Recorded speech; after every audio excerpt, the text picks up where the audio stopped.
श्रद्धेय दीदी माँ साध्वी ऋतंबरा जी,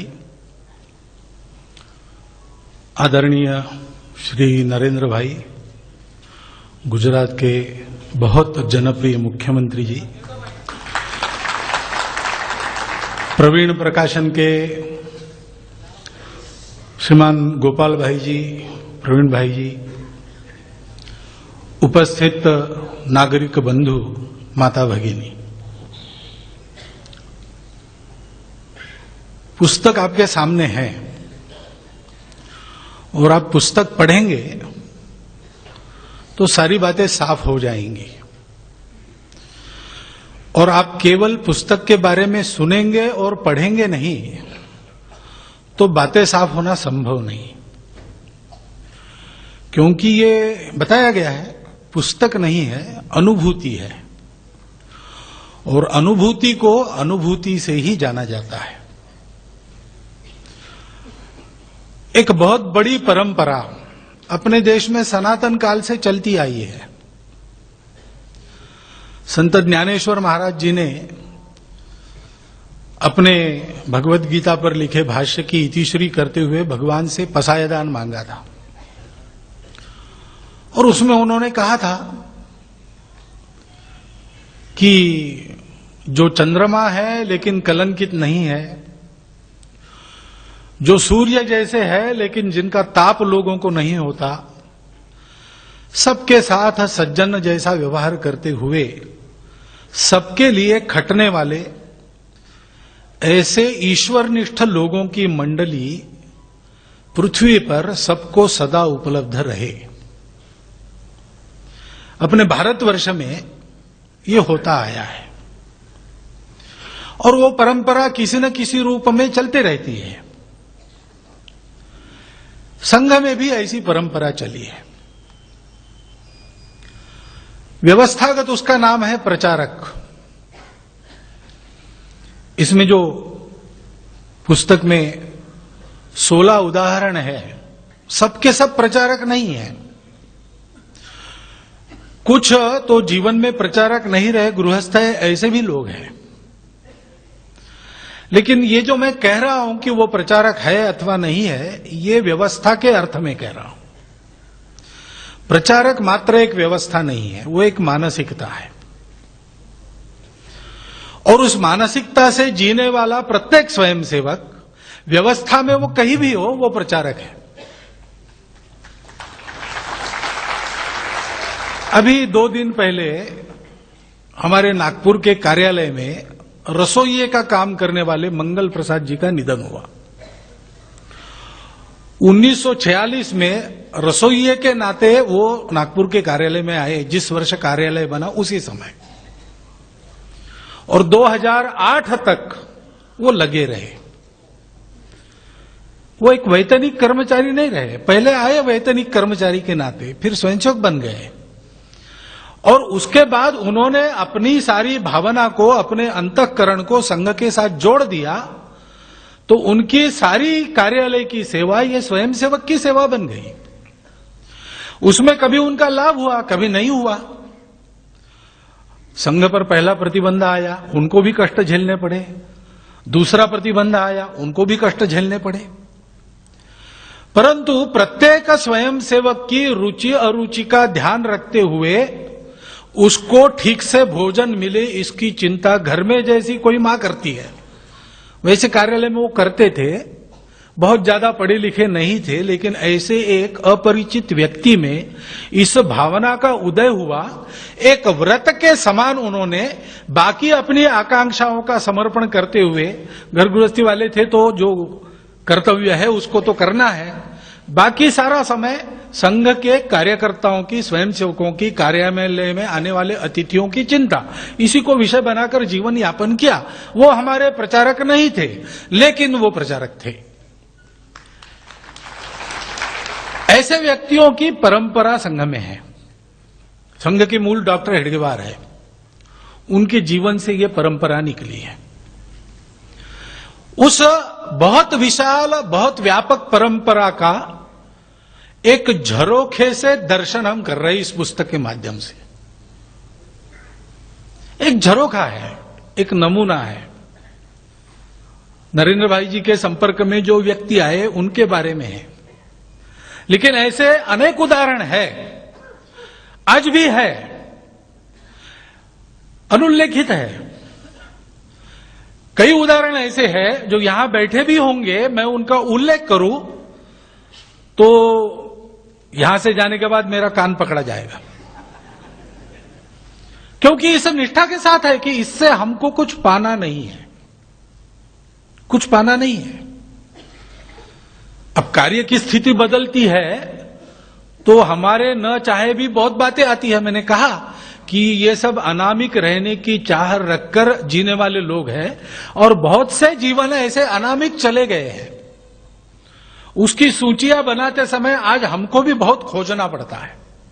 डॉक्टर जी के जन्मशती के समय नागपुर का मैं प्रचारक था तो ऐसी सूची मैंने बनाई थी, तो हमको पता नहीं था, कहीं ना कहीं कभी ना कभी प्रचारक रहे हुए नागपुर में कितने हैं, तो हम समझते थे 100-200 होंगे, लेकिन 450 लोगों की सूची निकली जो जीवंत थे, जो नहीं थे दुनिया में उनको सूची में नहीं लिया था।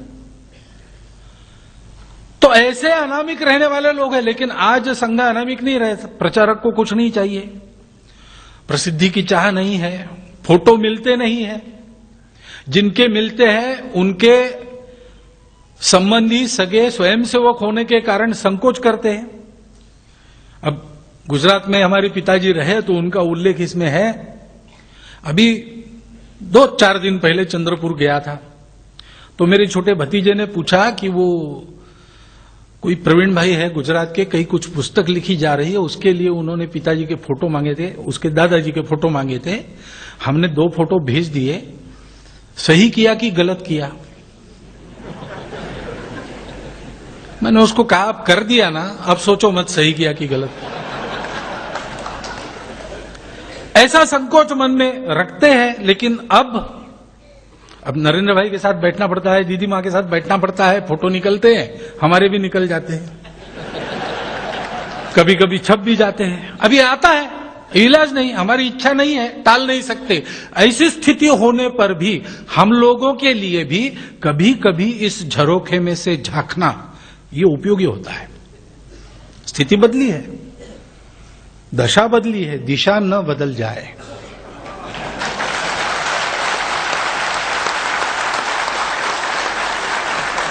ये हमारे लिए दिग्दर्शक जीवन है और मैं धन्यवाद करता हूं अंतःकरण पूर्वक नरेंद्र भाई का कि इतने व्यस्त सारे जीवन में ध्यान रखकर उन्होंने ये झरोखा हमारे लिए उपलब्ध कराया, क्योंकि संघ के कार्य में आज 5वीं पीढ़ी चल रही है।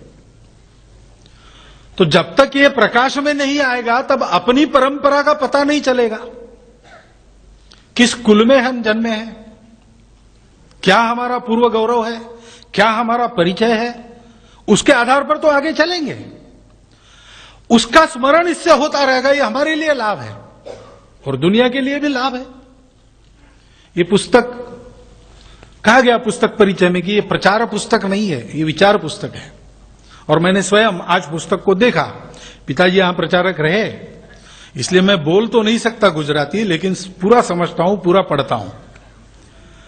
तो पुस्तक को देखा तो ध्यान में आया कि पुस्तक के बारे में नरेंद्र भाई ने जो कुछ कहा है वो अक्षरशः सत्य है। एक तो ये वर्णन उन्होंने किया है, लेकिन उस वर्णन में वो नहीं है, और वर्णन में वो नहीं है ये भी उनका एक वर्णन हो सकता है, लेकिन वो वर्णन में नहीं है। और ऐसा नहीं है कि देखो संघ कैसा है, देखो संघ कैसा है, ये देखने पर पता चलेगा, लेकिन उसके लिए नहीं लिखा है। ये स्वाभाविक कृतज्ञता का आविष्कार है। लेकिन अब झरोखे में से देखने वाले की बुद्धि काम करती है, देखने वाले को क्या देखना है ये मालूम होना चाहिए। तो एक पढ़ा मैंने, अब पश्चिम की कहानी है इसलिए वही बताता हूं, उसका रूपांतरण भारतीय इसमें हो सकता है, लेकिन हमारे यहां ऐसा नहीं होता। वहां हुआ कि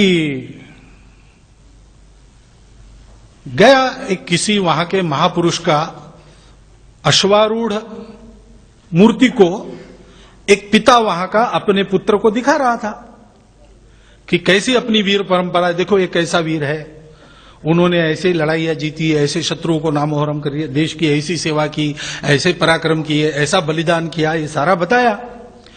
वो 10 साल का बालक वो देख रहा था अश्वारूढ़ मूर्ति को। देखने के बाद उसने कहा, पिताजी मेरा एक प्रश्न है, इतने पराक्रमी, इतने बलिदानी और इतने महात्मा ये है, तो इनके पीठ पर कौन बैठा है? अश्वारूढ़ पुतला था, पिता स्वार का वर्णन कर रहा था, पुत्र अश्व को देख रहा था, उसको लगा ये अश्व का वर्णन हो रहा है, इसलिए पूछा इनके पीठ पर फिर ये कौन बैठा है, इतने ये महान है। तो देखना क्या है झरोखे में से? क्योंकि अर्थ लगाने वाले कई प्रकार के, नरेंद्र भाई ने पुस्तक लिखी, क्या लिखा, क्यों लिखा, बहुत चर्चा चलती है इधर उधर। अब ये अपने अपने बुद्धि की क्षुद्रता और विशालता का सवाल है। पूछा एक व्यक्ति को पूछा कि देखो भाई, वो लक्ष्मी जी कमल पर है, कमलाम कमले शेते हर्ष शेते हिमालया, भगवान शिव जी का निवास कैलाश पर है, और क्षीर सागर में क्षीराब्धौच हरिष्यते, विष्णु जी क्षीर सागर में शयन करते हैं। क्या कारण है इसका? अब जिसकी प्रतिभा होती, जिसको दृष्टि होती, वो कैसा वर्णन करता उसका, कितनी कविताएं लिखता उस पर, महाकाव्य बन सकता है एक एक पंक्ति पर। लेकिन यह आदमी अपने जैसा था, सामान्य। उसने बहुत विचार किया और फिर कहा कि मन्ये मत्कुण संशय, मुझे लगता है खटमल ज्यादा हुए होंगे घर में। अब इस दृष्टि का क्या करें, इसका हम कुछ नहीं कर सकते। स्वयं सेवक जो है वो ठीक इसको मूल्यांकन करता है, क्योंकि उसको मालूम है, वो उस धारा में है, उसको दृष्टि प्राप्त है। जब ये जीवन सामने आता है तो दूसरा कुछ रहता ही नहीं, दूसरा कुछ नहीं रहता, जीवन ही ऐसे है। मुख्य बात उस जीवन की है, उस आचरण की है। प्रामाणिकता से, निस्वार्थ बुद्धि से करो, अपने लिए मत करो, सबके लिए करो, और जो कर रहे वो प्रामाणिकता से करो, निस्वार्थ बुद्धि से करो। तेरा वैभव अमर रहे मां, हम दिन 4 रहे न रहे। ये पीछे सारे कटआउट्स लगे हैं, इनको मालूम था क्या कि एक दिन कर्णावती में ऐसे कटआउट लगेंगे और हमारे ऊपर एक पुस्तक लिखी जाएगी? उनको मालूम नहीं था। उनको तो यही मालूम था कि संघ में आकर देना ही है, तन समर्पित, मन समर्पित और यह जीवन समर्पित। सब देने के बाद भी चाहता हूं देश की धरती तुझे कुछ और भी दूं। इतना बड़ा इनका काम हुआ, लेकिन इसमें बहुतांश लोगों को जीवन भर में एक बार भी किसी ने धन्यवाद तक नहीं कहा। उनको नहीं चाहिए था, क्योंकि यह मस्ती ही ऐसी है, सेवा ही अधिकार है और सेवा करने में ही आनंद है। एक बड़ी अच्छी गुजराती कविता मेरे हाथ लगी, अब वो शब्द मैं कह नहीं सकता, कंठस्थ नहीं है, लेकिन वो कहता है कि कोई धीरे से आकर मुझे पूछता है कि तुम कैसे हो, तो मैं बताता हूं कि सागर की जैसी मौज में चल रहा हूं और ऊपर से भगवान की रहम है, और जिसको ताला नहीं लगा सकते ऐसी पेटी में मेरा खजाना सुरक्षित है। लहरें आती है जाती है, किनारा तो वही रहता है, उसको क्या है, सूरज रोज उगता है डूबता है, आसमान को उसकी क्या चिंता है, वो आकाश तो हमारे ऊपर सदा बना है। ऐसी मस्ती में अपना पूरा काम देश के लिए करने वाले ये जीवनों की परंपरा हमारे पास है, इसलिए हम आपके सामने खड़े होकर भाषण दे सकते हैं। नहीं तो इतनी सारी बातें बोलने का मुंह हमारे पास नहीं रहता, ऐसे वातावरण में हम बह जाते। इसके लिए संघ चलता है, ऐसे जीवन उत्पन्न करने के लिए संघ चलता है। कोई सारे समाज में एक अपना अलग गुट बनाकर जैसे, और दुनिया में कर्तृत्व का मूल्यांकन मापदंड जैसे है, कौन कर्तृत्व संपन्न है, तो he came, he saw and he conquered, यहां कहानी सबकी खत्म। कॉन्कर्ड होने के बाद जितने तक बनता है उतने तक बना रहता है, एक दिन काल की महिमा उसको लील कर ले जाती। सबका ये होता है, ही came, he saw, he conquered, इसमें क्या है। लेकिन कॉन्कर्ड के बाद क्या हुआ, या कहीं कॉन्कर करने की आवश्यकता नहीं थी, प्रभाव पाने की, प्रसिद्धि पाने की आवश्यकता नहीं थी, काम करने की आवश्यकता थी, तब उस काम में वो लगा कि उधर गया। ये सारी बातें हैं। दुनिया में परिवर्तन, दुनिया चलती है जिस धर्म के आधार पर, उस धर्म का आचरण करने वाले व्यक्तियों के कारण धर्म चलता है। इसलिए समर्थ रामदास स्वामी ने शिवाजी महाराज को यह पत्र लिखा, उसमें वाक्य है कि या भूमंडलाचे ठाई, इस भूमंडल पर धर्म रक्षी कोई नहीं है, महाराष्ट्र धर्म कुछ रहा है आपके कारण रहा है। ऐसे हम कह सकते हैं कि ये संगम परंपरा जो है, तो समाज धर्म कुछ रहा है, तो अपने समाज में मैं ये नहीं कहता केवल संगम परंपरा है, और भी लोग हैं, लेकिन संगम में एक प्रक्रिया है जिससे जो जैसा है वैसा उसको लेकर जैसा चाहिए वैसा उसको बनाया जाता है। ऐसी यह परंपरा है। मेरा अनुभव है, छात्रावास में एक बालक, अनपढ़ बालक, दूर जंगल में जिसका घर है, घर में खाने पीने को तो है लेकिन कैश नहीं रहती, तो कैश कमाने के लिए तहसील स्थान पर आया। बस पढ़ लिख ही सकता था, तो उसको नौकरी कहां मिलेगी आज के युग में। 3 दिन भटका, किसी परिचय से आया था, वहां एक छात्रावास चलता था, उसमें रुका था। 3 दिन उसको नौकरी नहीं मिली। उसने छात्रावास को देखा कि वहां भोजन बनाने के लिए कोई चाहिए, साफ सफाई करने के लिए चाहिए, तो छात्रावास प्रमुख ने उसने कहा छात्रावास प्रमुख को कि मुझे नौकरी दीजिए, मुझे आवश्यकता है। तो छात्रावास प्रमुख ने बताया उसको कि हमारा छात्रावास वो मिशनरियों का जैसा नहीं है कि पैसा आ रहा है, कहां से आ रहा है पता नहीं, लेकिन आ रहा है और दिया जा रहा है। हम तो बहुत गरीब लोग हैं, हम तुमको ज्यादा दे नहीं सकते, तुम्हारा उसमें होगा नहीं। तो बोले कहीं कुछ मिलता नहीं, थोड़ा मिल जाए। तो छात्रावास प्रमुख ने कहा भाई 30 रुपया महीना से ज्यादा हम तुमको नहीं दे सकते। तो उसने कहा ठीक है, 4 महीने का इकट्ठा दे दीजिए, कुछ नहीं भेजने से 4 महीने में 100 रुपया घर भेजूंगा, खाना पीना रहना यहां हो जाएगा। ठीक है, रह गया वो। 4 महीने के बाद छात्रावास प्रमुख ने उसका 120 रुपया उसके हाथ पर रखा, उसने वापस कर दिया। छात्रावास प्रमुख ने कहा कि क्यों भाई, क्या हुआ? उसने कहा देखिए मैं गुस्सा नहीं हुआ, मैं रहने वाला हूं, काम करने वाला, पैसा नहीं लूंगा। क्यों? तो यहां एक आए थे, वो क्या कहते प्रचारक, वो प्रचारक आए थे, उनको मैंने पूछा क्या पढ़े हैं, तो उन्होंने कहा कि M.Com LLB। ये क्या होता है? तो उन्होंने बताया तुम क्या पढ़े हो? तो 4th क्लास। ठीक है, तो 10वीं 12वीं 15वीं 18वीं ऐसा मैं पढ़ा हूं। ये इतना पढ़े? तो कहां नौकरी करते? तो नौकरी वोकरी कुछ नहीं, फिर पैसा नहीं कमाता हूं, वकालत नहीं करते। फिर घर का कैसे चलता है?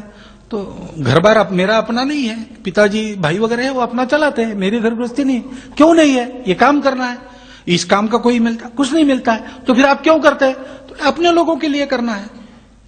तो मेरे मन में विचार आया कि ठीक है ये M.Com LLB हो गए और फिर भी कर रहे हैं, हम 4th पास है तो क्या हुआ, हम नहीं कर सकते? हम भी करेंगे। 10-12 साल वो पूर्णकालिक के नाते निष्ठापूर्वक काम करते रहा। उसके घर की स्थिति देखकर बाकी कार्यकर्ताओं को लगा कि अब इसको थोड़ा वो भी देखना चाहिए, उसको ड्राइवरी वगैरह सिखाकर उसको फिर घर गृहस्थी वाला हमने बनाया योजना से। ये प्रेरणा वहां मिलती है उसकी योजना। और योजना क्या है? बौद्धिक वर्ग नहीं, भाषण नहीं, कुछ नहीं, दीप से दीप जलता है, जीवन से जीवन जलता है। वो जीवन थे, वो जीवन है, वैसे जीवन और चाहिए। इस बात को ध्यान में रखकर आप आज के पूरे कार्यक्रम का विचार कीजिए और इस दृष्टि से इस पुस्तक का एक एक अक्षर पढ़िए। तो जिस भावना से ये पुस्तक लिखी गई, उसी भावना से उसका अर्थ भी आपके ध्यान में आएगा। और ऐसे जीवनों के संस्पर्श को हम कुछ भाग्यशाली लोग प्राप्त कर गए, लेकिन अप्रत्यक्ष रूप से आपको भी आपके पूर्व पुण्य से उस भाग्य का स्पर्श होगा, आपकी एक नजर बन जाएगी। तो पुस्तक के लोग तो हो गए, लेकिन जो आज भी काम कर रहे हैं, ऐसे प्रेरक जीवन जब चाह हृदय में आपके जगती है तो अपने आप चलकर आपके संपर्क में आएंगे।